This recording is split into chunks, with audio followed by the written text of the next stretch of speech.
Hey, what's up? This is Ricardo at Parts People, and in this video, we'll outline the steps for completing a part replacement on your Dell PC. Visit our website and use this coupon for a 5% off discount.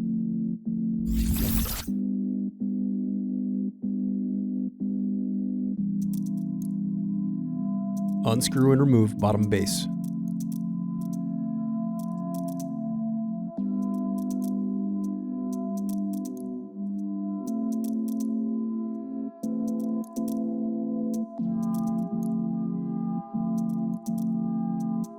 Now unscrew and disconnect battery.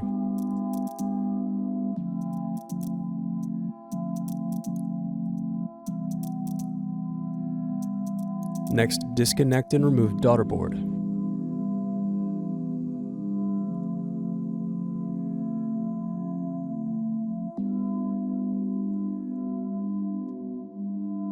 Thanks for watching. Don't forget to like and subscribe if you enjoyed this video.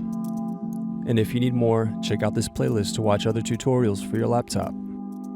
You can also click here to find parts for your laptop at partspeople.com.